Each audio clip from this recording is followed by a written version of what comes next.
Oke, teman-teman semuanya, selamat sore dan assalamualaikum warahmatullahi wabarakatuh.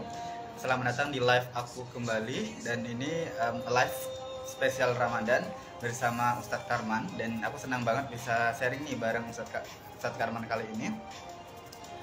Teman-teman, kajian kita hari ini yaitu tentang Be Amazing with Be Amazing with Al-Quran di bulan Ramadan ini ya. Teman-teman, semoga bisa disimak, dan kalau teman-teman mau menanyakan sesuatu ya kepada Ustadz Karman, langsung aja drop komen kalian di live ini. Oke? Langsung aja kita undang Ustadz Karmannya.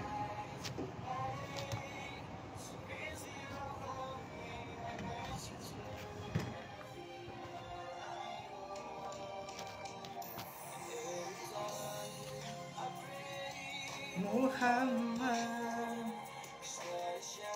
Ya, buat teman-teman yang penasaran ini temanya apa, ini temanya saya ingatkan lagi, temanya adalah Be Amazing with Al-Quran. Di bulan Ramadan ini teman-teman semoga bisa menjadi ajang untuk ngabuburit nih bareng aku ya, ngobrol bareng Abang Karman ya. Nah, kita bahas tentang Al-Quran ya. Aku pengen undang dulu ya lawan bicara kita hari ini, yaitu Bang Karman.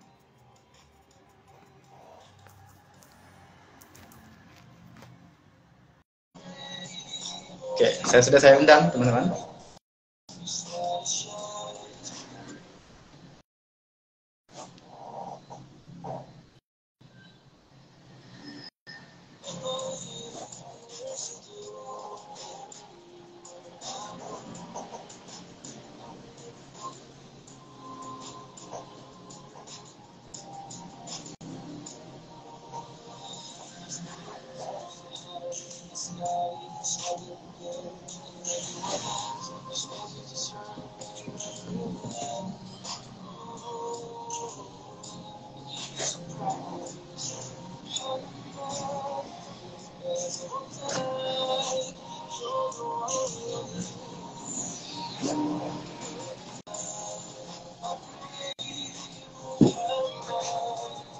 Join aja Bang, udah kita minta invite to join.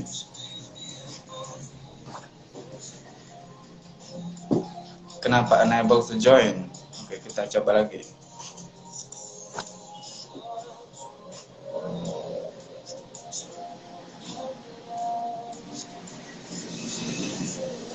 Oke, halo. Assalamualaikum Bang Karman, sehat? Gimana Bang Sony, sehat? Masya Allah. Alhamdulillah sehat. Apa nih kesibukan sekarang? Masya Allah. Kapan terakhir kita ketemu? 2019 ya? Iya, 2019 kalau nggak salah di ajang AYUC ya, Indonesian Youth Initiative Conference Bandung. Oh. Ya nggak sih? Iya, betul. Yang dulu tuh yang terakhir itu naik ke panggung bukan? Iya, chapter berapa nih? Masih ingat nggak dulu kita pernah bahas SDGs kalau nggak salah itu kalau aku lupa, inovatif kayak gitu ya, kayak ekonomi inovatif kalau Bang Karmannya apa? Kapan itu terakhir? 2019 kan? AYUS kan? Oh iya, betul. Ya, 2019 bulan September. Iya. Dan sekarang kesibukannya aku lihat sebagai content creator ya. Wah, enggak, baru belajar nih dari Bang Sony. Mana ada.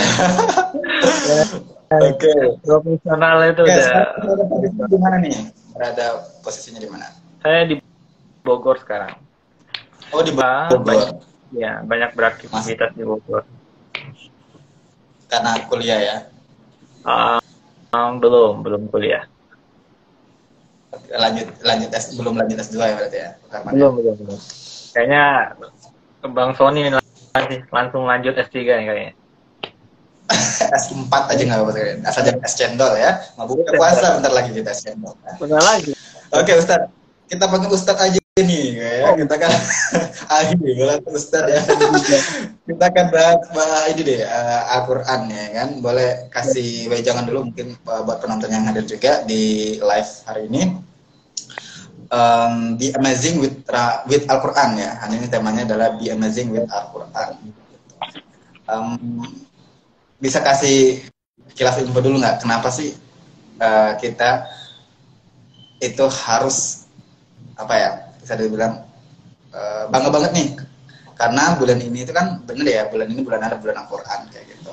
Nah, bisa di-spill juga spesifiknya kapan gitu kira-kira dan sebagainya. Boleh ceritain aja dulu Bang Karman tentang Al-Quran.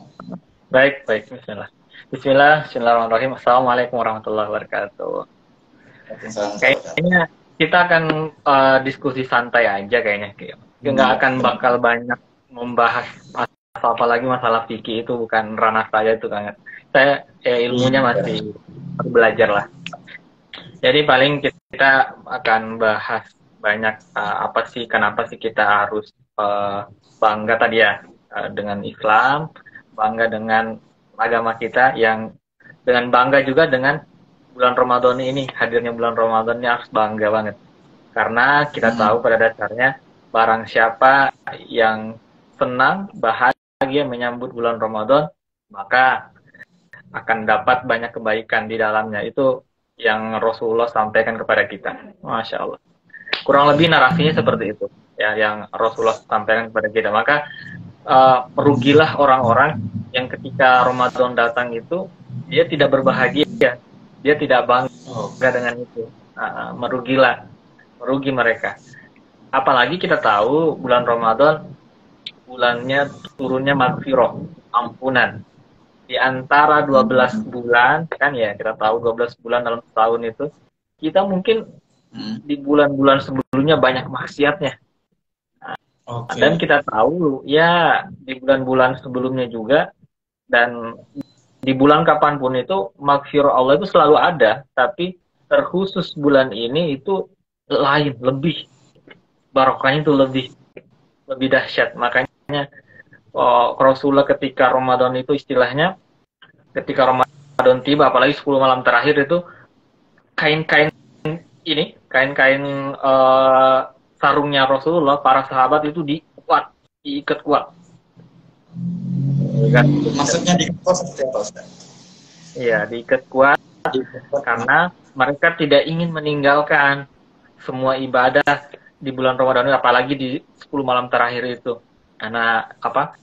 Kita tahu kemuliaannya 10 malam terakhir itu, barang siapa yang mampu mendapatkannya itu, maka beruntunglah dia, layaknya dia itu seperti beribadah 1000 bulan. Kalau dihitung-hitung di tahun kan itu 83 tahun. Kita mungkin nggak bakal sanggup ya. Umur kita aja nggak bakal sanggup sampai 83 ya. Beribadah sampai 83 tahun juga. Nah, seperti orang yang beribadah 83 tahun. Kita aja hidup 63 tahun, nggak mungkin beribadah terus ya dalam 63 tahun itu. Terpotong waktu tidur, terpotong waktu kerja, banyak banget terpotong. Bukan ibadah, tapi Allah itu menggambarkan, atau Rasulullah itu menggambarkan itu, yang mendapatkan malam Lailatul Qadar itu layaknya beribadah selama 1000 bulan, seperti keindahan 1000 bulan. Nah, 1000 bulan. Kalau kita hitung itu 1000 bulan itu, kita konversikan ke tahun itu 83 tahun. Nah, wow, ada betul banget 83 tahun. Sama, kita juga perlu tahu ya, kita ini seringkali menyakiti Allah. Jelas-jelas yang menciptakan kita itu adalah Allah. Kita seringkali lalai dengan perintah ya. Padahal banyak sekali nikmat yang diberikan olehnya, baik itu yang kita sadari maupun tidak kita sadari. Dan sudah dimention sama Allah dalam Quran, dalam firman-Nya, bahwa salah satu firman-Nya mengatakan bahwa ketika engkau ingin menghitung nikmatku, maka kau tidak akan sanggup. Walaupun lautan itu, seluruh air lautan itu sebagai tintanya, dan seluruh pohon-pohon yang ada di bumi ini itu sebagai penahnya, itu tidak bakal sanggup. Tidak bakal sanggup. Tapi kita masih saja lalai, masih saja membangkang. Tapi lihat coba. Coba kemilihannya Allah, kasih sayangnya Allah menurunkannya di kita, bahwa Dia menyayangi kita, meski menyayangi kita, Dia kemarilah hambaku, kemarilah maka aku akan mengampunimu. Bertaubatlah maka aku mengampunimu. Nah, itu Allah panggil kita selalu, tapi kita selalu saja nggak mau mengacukan panggilannya itu. Nah, dalam waktu 12 bulan itu, di antara 1 tahun, Allah sisipkan 1 bulan. Allah hadirkan 1 bulan yang itu di mana kita beribadah di 1 bulan penuh itu dengan benar-benar ibadah yang sebenar-benarnya, itu Masya Allah. Bahkan seluruh aktivitas kita di bulan Ramadan itu yang benar-benar sifatnya bukan mudarat, maka itu akan dibalas dengan banyak kebaikan. Banyak kebaikan. Kita tahu juga ibadah fardu saja, sholat 5 waktu itu diganjar atau dilipat kali, pahalanya itu berlipat kali, 70 kali lipat pahalanya, diganjarnya. Dan puasa atau ibadah-ibadah sunnah itu, sholat sunnah, qiyamul lail dan sebagainya, sholat sunnah duha dan sebagainya, itu diganjar setara dengan ibadah-ibadah sholat fardu di luar Ramadan itu, setaranya itu, Masya Allah, indah banget. Sama, saya ada cerita sedikit dari guru saya, pernah bercerita, ada satu kisah ya. Ada seorang dia pernah masuk di sebuah pohon karet ya. Kita tahu ya, pohon karet itu kalau orang menyadap getahnya tuh harus di sisi itu dipakai pedang kan, parang. Nah, kalau layaknya itu manusia itu kita melihat itu dinyakitkan banget. Tapi selain kita melihat itu disakitin, semakin disakitin pohon itu, semakin diiris begitu dalam, malah dia semakin banyak memberi manfaat kepada si petani ini. Nah, si petani ini. Begitu juga kasih sayangnya ibu kita misalnya. Saya langsung kepikiran begini. Betapa saya begitu banyak menyakiti ibunda saya, tapi hari ini, dari dulu sampai hari ini, kasih sayangnya itu sangat luar biasa. Bahkan jarang sekali beliau memarahin saya. Bahkan mungkin nggak pernah marahin saya, ibu saya. Nah, itu ibu, ada kasih sayang yang lebih dalam dari itu. Siapa itu yang memberi kasih sayang itu? Ya, Allah. Allah lebih sayang daripada ibu kita, lebih tahu daripada ibu kita, tahu lebih dalam, karena Dia yang menciptakan kita. Nah, itulah Allah turunkan bulan Ramadan, Allah hadirkan bulan Ramadan, dan di bulan Ramadan itu Allah hadirkan 1 malam istimewa, itu malam Lailatul Qadar, atau kita sebut malam diturunkannya Al-Quran. Dan kita tahu setiap yang digandeng dengan kata Al-Quran, setiap yang diturunkan di Al-Quran, orang yang diturunkan Al-Quran, yang menjaga Al-Quran, seorang hafiz, itu kemuliaannya luar biasa. Allah sebut orang-orang yang menghafal Al-Quran itu adalah para penjaganya di bumi, atau wali-walinya di muka bumi, waliullah istilahnya. Itu seorang manusia yang menghafal Al-Quran. Istilahnya, setiap orang atau apapun yang digandengkan dengan Al-Quran itu pasti mulia. Bulan yang didatangkan Al-Quran, bulan Ramadan, ada 1 malam yang kemuliaannya luar biasa. Tadi, ganjarannya seperti beribadah 1000 bulan. Nah, Masya Allah. Banyak sekali. Jadi, penting kiranya kita pahami hal-hal yang demikian. Supaya ini bisa menambah motivasi kita, bisa lebih produktif dalam meningkatkan ibadah-ibadah kita di bulan Ramadan ini utamanya. Terutama terutama ibadah-ibadah fardu intinya. Tentu kita tidak boleh juga meninggalkan ibadah-ibadah yang sunnah, karena tadi yang ibadah sunnah aja ganjarannya setara dengan ibadah fardu kalau di bulan biasa. Nah, insya Allah di bulan Ramadan itu setaranya seperti itu.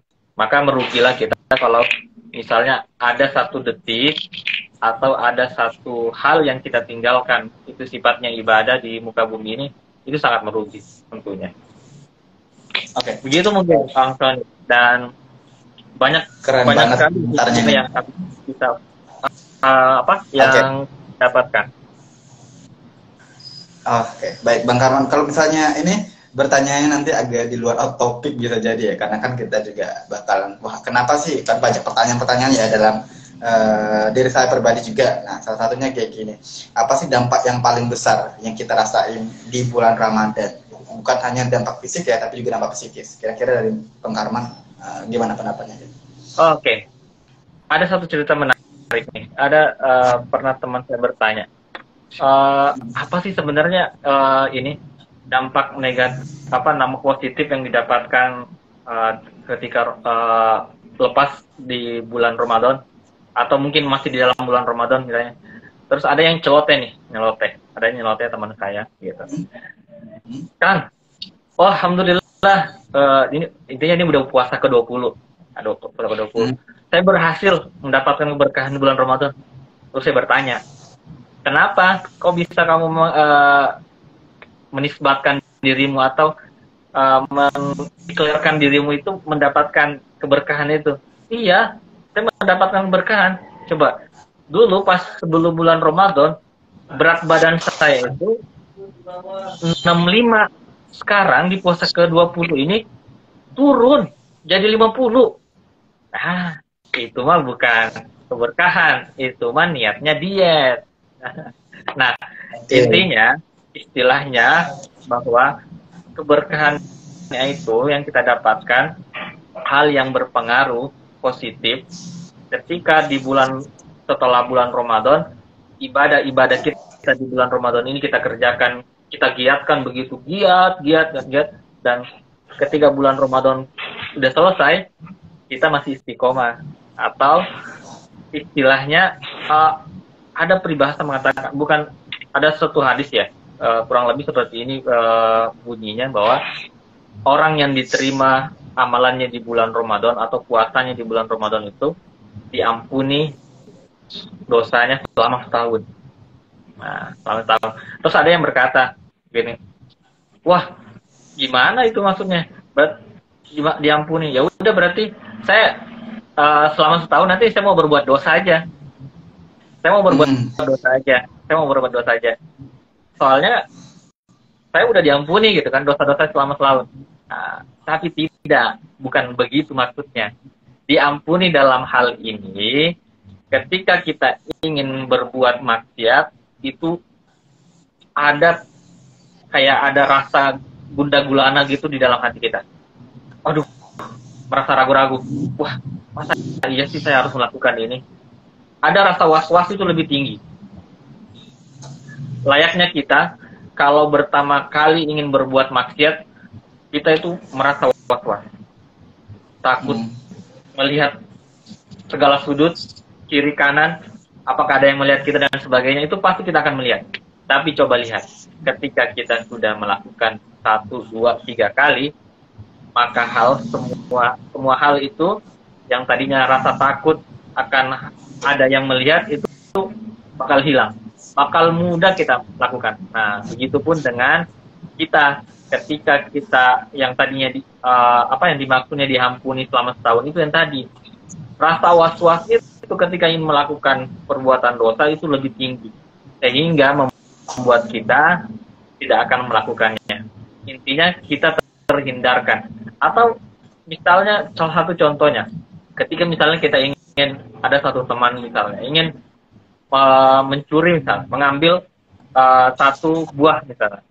Nah, tiba-tiba ada temannya, entah dari mana datangnya, entah bagaimana, dia nggak ngundang, bahkan dia nggak tahu kalau temannya bisa lewat di situ. Tiba-tiba ada temannya nyeloteh gitu, ngapa? Ang Sony, bagaimana kabarnya? Ngapain gitu kan? Nah, tiba-tiba mengagetkan itu. Nah, dia tiba-tiba terkagetkan dan hal itulah salah satu contoh yang bisa kita lihat gitu dalam kehidupan sehari kita. Itu salah satu contoh bahwa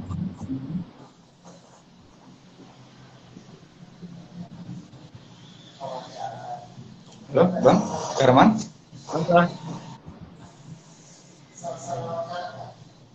Halo. Cek. Ya, sinyalnya belum ini ya, belum stabil ya, lo. Oh, Masya Allah. Maaf. Saya ini dulu ya. Keluar dulu.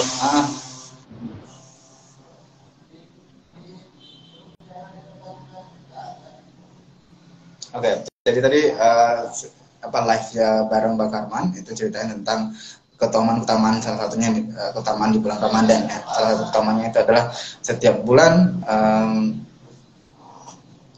kita gabung lagi ke live setiap bulan Ramadan yang dimana dalamnya terdapat bulan pengampunan ya kan. Halo Bang, udah bagus? Salah. Dari sampai mana tadi pembahasan?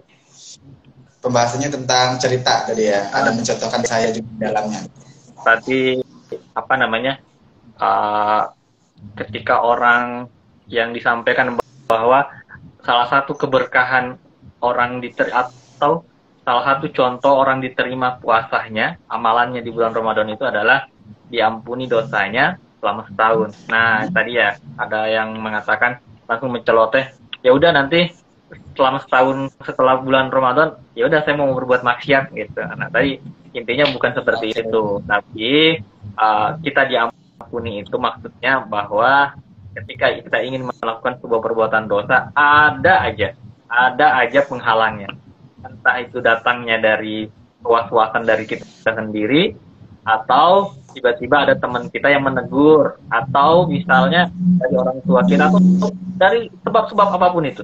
Banyak sebabnya. Oke, Masya Allah sekali. Ya, jadi intinya dampaknya ya bisa jadi akan buat puas kalau misalnya mau melakukan suatu kemaksiatan kayak gitu ya. Iya. Nah, untuk dapat dari psikisnya, tapi kalau dapat fisiknya kayak gimana tuh Bang? Kenapa? Untuk dampak fisiknya di bulan Ramadan kayak gimana? Oh, dampak fisiknya tadi kan diet tadi ya. Nah, fisiknya diet kayak gitu. Secara ada sebuah penelitian, kalau ada sebuah pernyataan dari sebuah dokter yang meneliti tentang puasa ini. Nah, dampak fisiknya itu bakal menimbulkan kesehatan yang luar biasa. Nah, bahkan ada sebuah pernyataan sebuah dokter ketika ada sebuah dokter ya di salah satu di rumah sakit Eropa, ada sebuah jurnal yang pernah saya baca mengatakan begitu, bahwa dia itu menyembuhkan pasiennya itu bukan dengan memberikan terapi dan sebagainya, tapi anjurannya bahwa kamu berpuasa dulu sehari. Nah, dan ini pernah diteliti sebuah dokter tentang keberkahan puasa ini untuk fisik kita. Nah, kita tuh kan puasa itu makannya sebelum terbit matahari dan makan lagi setelah terbenam matahari. Nah, dan itu berulang terus-menerus dan menjadi habit. Nah, itu akan berdampak positif buat regenerasi dalam tubuh kita, buat pencernaan dan aliran darah itu lebih stabil. Nah, dan itu dampaknya akan baik banget buat kesehatan. Baik banget buat kesehatan. Baik itu buat kesehatan jantung maupun kesehatan utamanya paru-paru. Iya. Itu dari medis ya. Iya. Iya. Saya asumsikan itu karena keteraturan kita ya. Mungkin karena kita makannya pagi, kemudian makan lagi sore. Sedangkan selama ini yang biasanya 11 bulan sebelumnya itu biasanya makan pagi, kemudian besok pagi nggak makan lagi. Dan tiba-tiba apalagi di kosan ya. Jadi makan itu nggak menentu ya kan. Iya benar. Dan itu malah justru nggak bagus buat kesehatan kita. Makanya dengan ada bulan Ramadan ini, itu bisa apa ya, membuat diri kita disiplin ya, terutama pencernaan. Oh, iya. Benar. Iya kan? Disiplin banget kita. Sebenarnya di bulan-bulan luar Ramadan juga kita bisa menghidupkan habit-habit ini, tapi kita juga nggak bisa konsisten. Karena apa? Karena mungkin pengaruh dari tiba-tiba ada ajakan teman, misalnya ajakan makan, ngumpul bareng, tiba-tiba ngumpul bareng biasanya itu identik dengan makanan. Nah, Iya sih. itu nggak bisa kita tolak. Apalagi kalau kayak Bang Tony kan ngumpul bareng dalam seminggu itu 5 kali seminggu tuh udah ngumpul teman-temannya. Wah, ya, Bang Tony.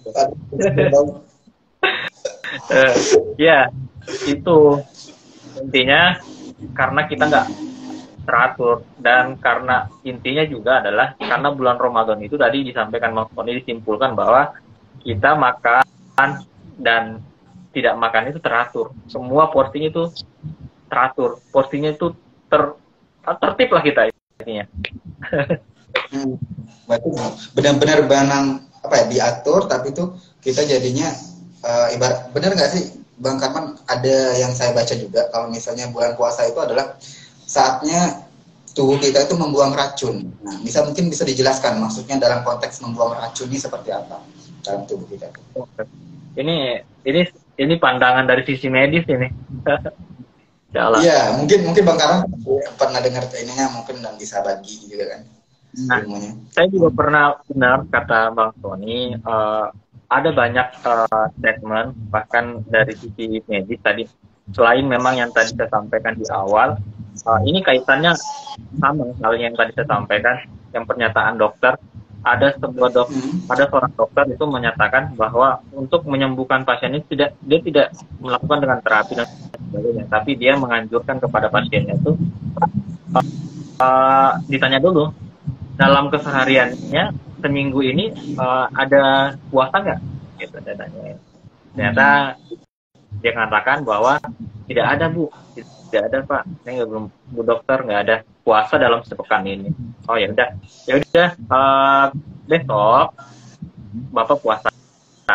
Nah, nanti di hari ketiga balik lagi ke sini, kemudian balik, dan ketika dia balik lagi dan dia konsultasikan ke dokter, nggak jadi dia berobat. Ternyata alhamdulillah penyakitnya udah sembuh total. Nah, insyaallah. Itu ya balik ke cerita tadi ya.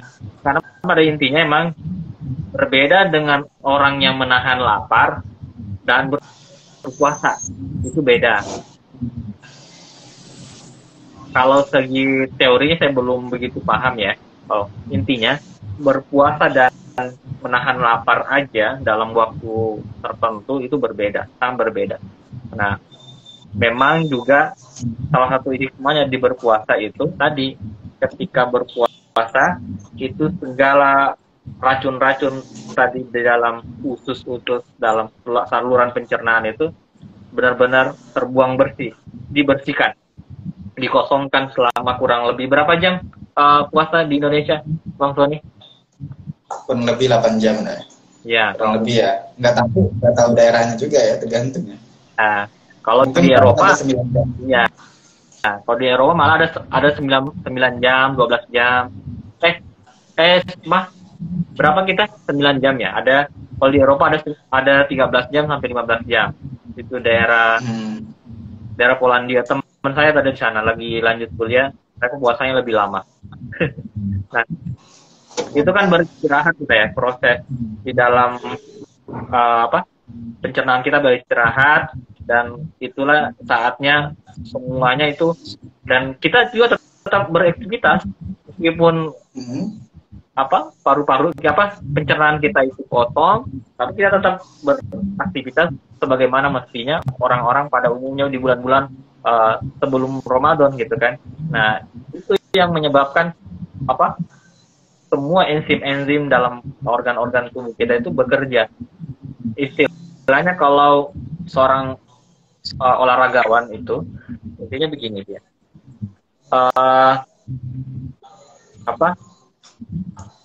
Ketika massa otot itu lebih gede gitu kan, dan posisinya dia tetap mengkonsum dia kekurangan makan, tapi dia kekurangan makan, maka seluruh yang menguatkan itu dia mengurasnya itu dari otot-ototnya tadi, dari tenaga yang diambil dari masa-masa otot tadi yang dia udah bentuk di bulan-bulan sebelumnya, yang udah dia bentuk habit-habit di waktu-waktu sebelumnya. Nah, itu dari segi seorang atlet ya, yang pernah salah satu saya dengar. Makanya teman saya itu kalau ingin menggiatkan olahraga ya kalau bisa bentuk tubuh, nge-gym dan sebagainya. Nah, itu kan ketika di bulan berikutnya kita udah nggak begitu giat olahraga, atau bahkan kita juga makannya nggak begitu teratur, maka tubuh kita itu tetap stabil. Tapi itu nggak bisa dibenarkan juga 100%, karena intinya kalau kita ingin hidup tetap sehat dan sebagainya, kita harus stabil olahraganya sebenarnya, meskipun kecil ya. Kan kita tahu juga satu amalan yang dicintai itu bukan yang amalannya banyak, tapi amalan kecil tapi istiqomah. Konsisten. Mantap. Jadi highlight quotes-nya hari ini. Baik, makasih bakal mendapat perspektif baru nih. Ternyata nggak cuma sekedar nahan lapar, tapi ada hal menarik nih. Kenapa Ramadan itu bisa memberikan keberkahan bagi kita semua. Salah satunya adalah kesehatan kita makin meningkat, kemudian kita juga bisa mengelola emosi dan sebagainya, ada disebutkan tadi ya. Nah, terkait dengan amal ibadah nih ya, karena yang saya lihat banyak banget, termasuk saya juga pribadi, ketika insya Allah kita semuanya yang menyambut bulan Ramadan ini kayak ajang introspeksi diri gitu. Apa sih amalan yang harus aku lakukan di bulan Ramadan? Dan itu banyak banget yang saya lihat di teman-teman saya seperti itu kan. Waduh, dia pengen ini, pengen itu gitu di bulan Ramadan. Dia antusias banget menyambut bulan Ramadan itu, pengennya ngelakuin A, B, C, D gitu kan, berzakat, kemudian juga sedekah, yang menambah sedekah, kemudian juga dia mengaji atau menghatam Al-Quran dan sebagainya gitu. Nah, dari sekian banyak jenis-jenis ibadah gitu ya. Nah, kira-kira ibadah apa yang paling besar di bulan Ramadan itu, yang memiliki pahala yang paling besar menurut Karman? Wah, insya Allah. Ibadah yang paling besar, nggak ada yang besar, nggak ada yang kecil. Tapi intinya di bulan Ramadan itu yang paling inti, kita harus tetap mengutamakan segala ibadah, apalagi tetap ibadah mengeluarkan harta kita, mentraktir teman-teman kita dan sebagainya. Pernah saya highlight di salah satu postingan saya sebelumnya, itu adalah kita nggak boleh mentang-mentang bulan Ramadan nih, ibadah amalan-amalan soleh kita di luar bulan Ramadan kita udah habit kan, udah jadikan kebiasaan. Tiba-tiba di bulan Ramadan kita terfokus pada satu amalan, misalnya kita terfokus pada amalan tarawih misalnya, atau amalan sholat tahajud, gitu deh. Tidur cepat, bahkan mungkin dia tidur cepat sehingga dia tidak sholat tarawih misalnya. Itu tidak benar juga itu.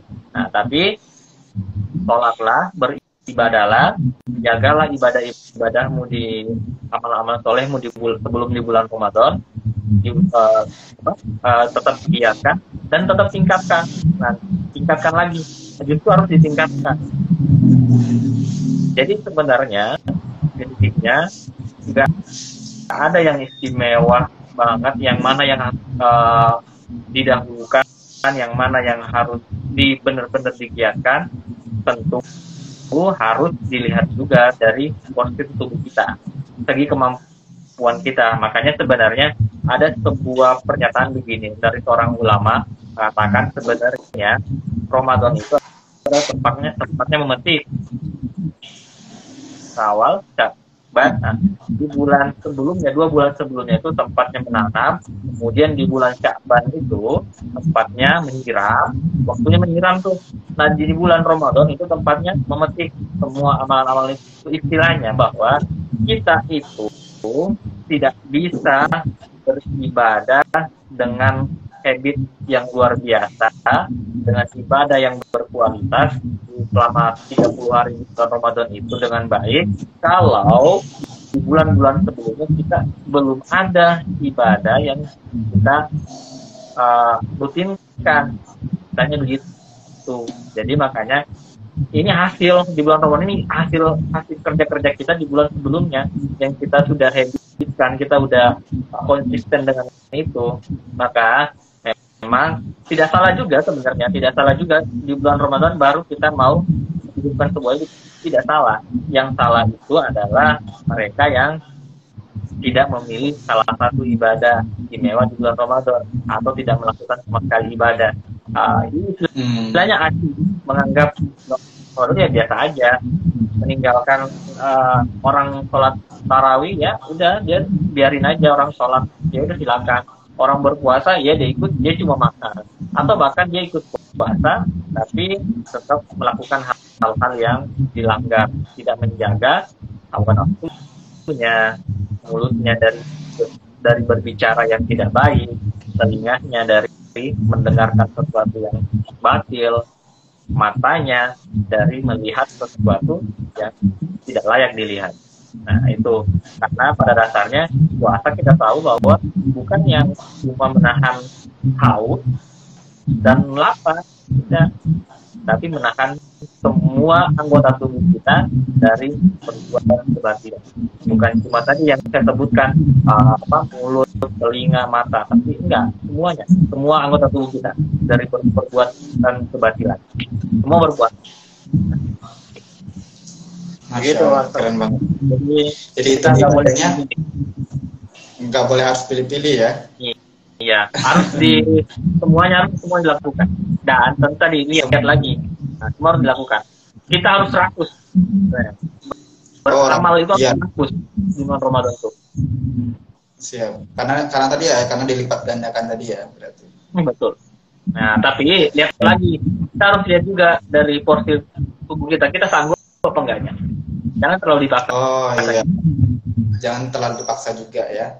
Misalnya tapi, kita kuat cuman kita kuatnya cuman ini nih sholatnya rawatifnya enggak gitu, tapi kuatnya cuman sholat duha sama tahajud aja gitu. Itu enggak apa-apa gitu. Mungkin bisa jadi ya. Ya, tapi ada lagi pernyataan selanjutnya. Apa iya? Gitu. Apa iya kita cuma melakukan itu? Nah, itu dia. Berarti belum memaksimalkan di bulan Ramadannya. Betul. Oke, terkait dengan ini nih, kita kan udah tadi bahas tentang ibadah apa yang udah ininya, dan Al-Quran juga ya, yang saya tahu juga ya, ini boleh dibenarkan kalau saya salah. Yang setahu saya ya, Al-Quran menjelaskan bahwasanya bulan puasa ini adalah ibadah Allah, artinya semua ibadah bulan puasa ini untuk Dia gitu, untuk Allah Subhanahu wa taala gitu. Nah, kenapa bulan puasa itu untuk Allah kayak gitu? Ibadahnya kenapa? Mungkin saya tahu. Ya. Ada hadis ini hadis apa namanya ya? Istilahnya itu hadis yang itu memang dari ucapan Allah. Ada hadis yang ucapan dari Allah. Yang ini benar yang tadi disampaikan oleh Bang Sony, kurang lebih bunyinya seperti ini. Beribadahlah kamu, sholatlah, maka ambil amalannya, semuanya ambil. Terus sedekah sebanyak-banyaknya ambil, semua amalannya ambil, pahalanya ambil. Kemudian apa lagi? Sholat, ambil semuanya ambil, pahalanya ambil. Tapi satu, puasa itu untukku. Nah, itu untukku.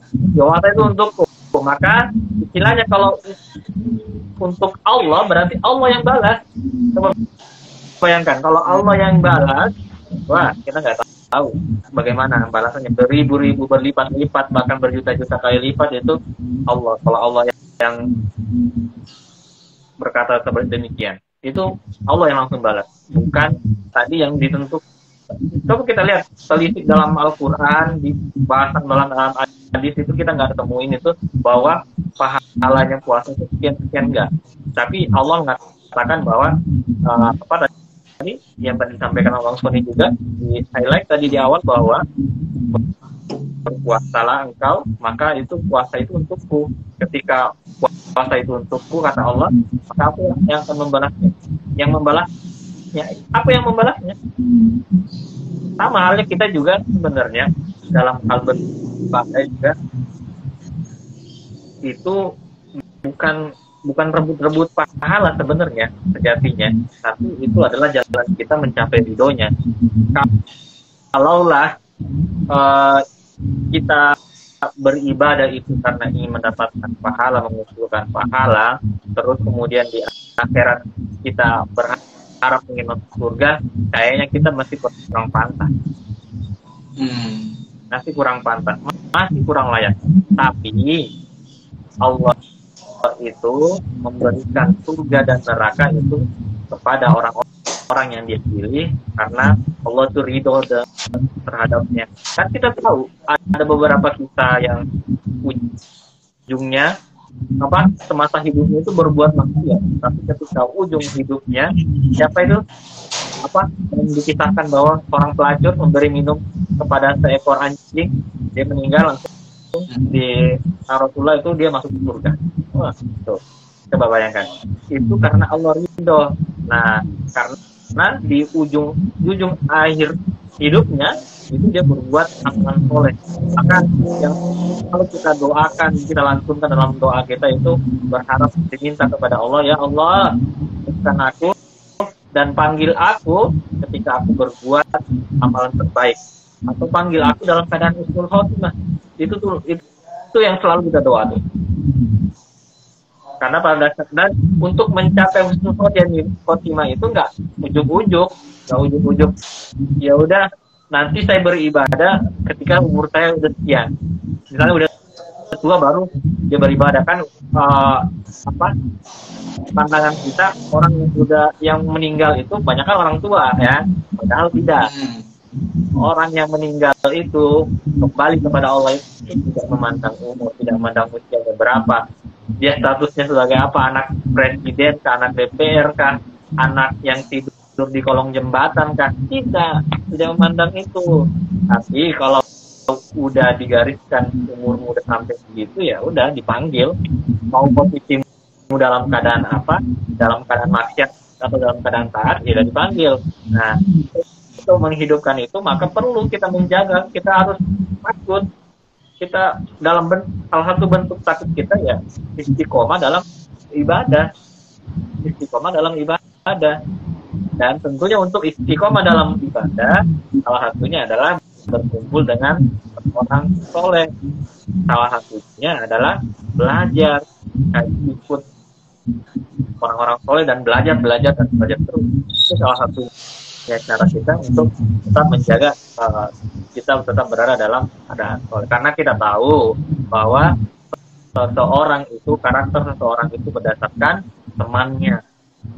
Ada kan hadis yang mengatakan bahwa gambaran seorang teman itu diibaratkan karakternya itu ketika seseorang itu berteman dengan pandai besi, maka dia akan keciprat juga baunya. Tapi ketika dia berteman dengan penjual parfum, kan dia keciprat juga harumnya. Gitu layaknya. Makanya kita harus, bukan dalam artian kita harus memilih-milih teman, enggak. Ya, tapi kita harus konsenkan teman kita banyak berdialog, bergaul dengannya, dia tahu banyak tentang kita, itu adalah orang-orang soleh.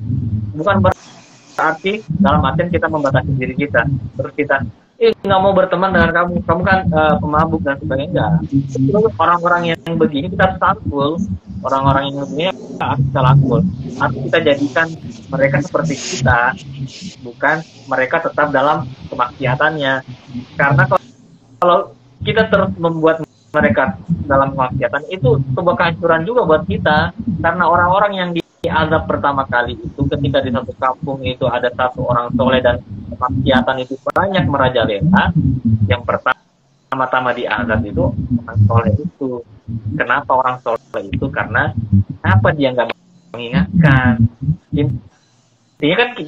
Intinya kan kita bukan untuk bagaimana mereka jadi baik, tapi intinya kita menyampaikan kepada mereka yang mereka bisa jadi baik yang mereka bisa mendapatkan hidayah itu hak prerogatif Allah. Kita menyampaikan. Nah, apalagi sekarang kita menyelesaikan zaman, menyampaikan dengan cara-cara yang kreatif, bukan menyampaikan dengan cara-cara ya keras dan sebagainya, sesuatu yang bertentangan dengan mereka terus kita sampaikan, wah itu haram dan sebagainya. Enggak, kita menyampaikan dengan cara yang lembut, kita rangkul mereka dan sebagainya. Karena orang-orang pada dasarnya orang-orang yang banyakkan demikian, yang banyak di antara kita berbuat mudarat itu, bukan mereka ingin berbuat mudarat sebenarnya, tapi karena tekanan atau mungkin mereka kurang kasih sayang. Iya, kayaknya itu perlu kita rangkul, kita tunjukkan bahwa sampaikan kepada mereka bahwa ketika beribadah itu indah loh, ketika kita dekat dengan masjid indah loh, begini loh. Pemahaman kita sampaikan, kita ajak mereka dengan kebaikan, itu dengan cara yang kreatif. Iya. Oke, ini bisa jadi keluar topik. Mbak Darman ya, ini pertanyaan terakhir sesuai dengan tema kita juga, ya kan? Tadi kita udah ngupas sedikit esensi Ramadan, kemudian dampaknya kepada kita, kemudian juga amal-amal apa yang harus kita lakukan di bulan Ramadan. Dan yang terakhir adalah karena Ramadan ini bulannya Al-Quran. Nah, kita memaknai Al-Quran itu seperti apa sih seharusnya di bulan Ramadan, dan implementasinya seperti apa? Mungkin bisa Bang Darman. Baik, ini pertanyaan powerful nih. Nah, akhir ya. Ya. Ya. Nah, kan kita tahu bulan Ramadan itu bulannya Al-Quran. Ketika sesuatu yang ditempelkan Al-Quran, maka ada suatu kemuliaan di dalamnya. Itu bukan bulan Ramadan. Ketika bulan Ramadan ini tempat diturunkan Al-Quran, ada satu malam yang Allah nisbatkan sebagai satu malam yang indahnya, kelebihannya seperti kita beribadah 1000 bulan. Jadi, maka salah satu hal yang perlu kita maknai di dalam bulan Ramadan sebagai bulan yang Al-Quran itu, kita harus benar-benar hidup layaknya Al-Quran. Apa yang diperintahkan Al-Quran, diperintahkan Allah dalam Al-Quran, disampaikan, itu kita jalankan. Kita maknai, bukan hanya sekedar kita berlomba-lomba untuk menamatkan atau menghatamkan Al-Quran itu. Nah, kita berlomba-lomba untuk 2 hari saya udah hatam, hari ketiga hatam ke-4 kali, kita tidak. Mungkin saja kita bisa melakukan itu, tapi itu sangat sulit kalau untuk di era-era ini. Karena kalau hal yang bisa melakukan seperti ini itu hanya kayak imam-imam besar kita terdahulu, yang sehari itu bisa menghatamkan 1 kali, 3 hari udah hatam lagi, gitu. Kita harusnya maknanya tadi benar-benar Al-Quran ini menjadi benar-benar pedoman dalam hidup kita. Karena pada dasarnya kita tahu ya, ada salah satu hal yang kita tahu negeri kita ada satu hal yang mind blowing banget nih. Di negeri kita kan kita tahu ya, negeri yang mayoritas muslim ya. Kita sepakat ya, Al-Quran itu tempatnya adalah solusi. Segala hal yang ada problem yang ada dalam kehidupan kita itu solusinya dalam Al-Quran. Sepakat ya? Nah, sepakat. Nah, tapi kita lihat hari ini faktanya negeri Indonesia, datanya itu mengatakan ada 86,70% sekian itu penduduk Indonesia itu adalah umat Muslim. Nah, tapi ada satu yang mungkin ini yang menyebabkan banyak terjadi kerusakan di negeri kita ini. Salah satu sebab yang kenapa Allah tidak menjadikan negeri kita ini negeri yang baldatun thayyibah. Kenapa? Berdasarkan data yang Majelis Indonesia mengatakan ada 65% itu umat Muslim belum bisa baca Quran. Nah, bagaimana mereka atau sahabat-sahabat kita, atau bahkan mungkin kita sendiri bisa mengambil hikmah dalam Al-Quran, bisa menyelesaikan masalah kita berdasarkan apa yang ada dalam Al-Quran. Kalau kita sendiri ya, membacanya aja masih banyak saudara kita yang belum bisa membaca sama sekali, atau bahkan kita mungkin yang sudah rutin bahkan sudah fase membacanya, tapi kita belum bisa tahu makna dari setiap ayatnya. Nah, itu PR besar kita. Kenapa hari ini banyak negeri yang mayoritas Muslim bukan malah datang dari keberkahan, tapi malah banyak kerusakan. Kita tahu terakhir yang baru-baru di awal tahun itu yang dikabarkan ya, yang dikabarkan aja. Tapi di luar yang tidak dikabarkan itu lebih banyak lagi. Apa itu? Beritanya bahwa dikabarkan ada 100 pelajar di Ponorogo itu hamil di luar nikah. Nah itu tuh, yang blowing banget ini. Itu kita tahu kan ya, di Ponorogo itu mayoritas Muslim, dan di sana Ponorogo itu adalah majelis keilmuan Islam itu banyak, para ulama itu banyak di sana, orang-orang pandai di situ, pandai agama itu banyak di sana. Tapi coba ya, masih banyak yang terjadi seperti itu. Nah itu bagaimana dengan daerah-daerah yang lain, gitu kan, yang tidak tersentuh dengan ilmu agama, gitu. Jadi intinya tadi saya kembali lagi mengatakan bahwa mari kita jangan sekedar membaca Al-Quran ini, tapi sesekalilah membaca terjemahan, sesekali baca terjemahannya, maknai, dan sesekali coba sempatkan dalam waktu sebulan lah saja, sempatkan belajar sama yang benar-benar sudah paham dengan Al-Quran, sama guru-guru kita untuk belajar maknai ayat dari setiap Al-Quran ini, setiap ayat yang ada dalam Al-Quran. Atau minimal dulu kita perbaiki dulu bagaimana kita mengucapkannya. Termasuk saya masih harus banyak belajar memperbaiki tahsin dan sebagainya. Jadi intinya saya mengajak kita semua untuk terus jangan pernah bosan untuk belajar, apalagi belajar ilmu agama.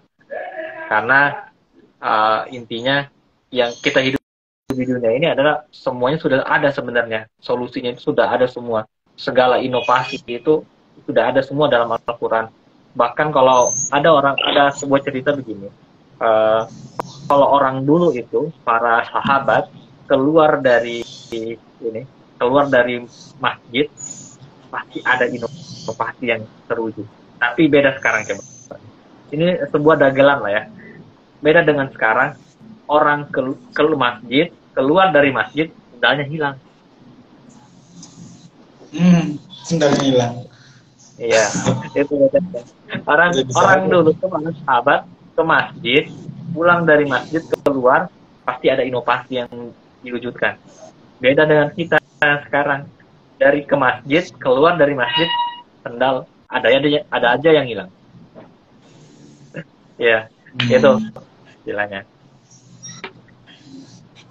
Oke, terima kasih banyak udah sharing-sharing ya tentang amazing day with Ramadan, tentang amazing with Al-Quran. Dan ini keren banget sih, Bang. Mungkin bisa sesi coaching pribadi kayaknya ya. Bisa cerita-cerita aja pribadi. Dan saya juga menyarankan buat teman-teman yang mau follow Bang Karman, silakan follow aja. Dan konten-kontennya itu keren banget ya. Saya beberapa udah pernah lihat nih kontennya itu tentang Al-Quran, tentang ini ya, kajian-kajian Islam. Jadi teman-teman buat benar nih, Bang Karman juga bilang tadi, kita itu juga harus dibalut dengan ilmu agama ya, biar bisa balance di dunia akhirat. Oke. Dan mungkin itu aja Bang Karman, dan terima kasih saya ucapkan sekali lagi banyak ribuan terima kasih. Dan menyempatkan diri ya untuk join live-nya, dan semoga kita sama-sama memaknai Al-Quran ya dengan semaksimal mungkin di bulan Ramadan, dan kita juga semoga bisa ketemu ini secara offline juga. Bang Karman udah lama banget ya nggak ketemu secara offline. Bang Karman kalau Jakarta call aja ya. Di Bogor ya. Dan semua kita bisa ketemu lagi di next meeting atau di next discussion dengan tema dan topik yang berbeda pastinya.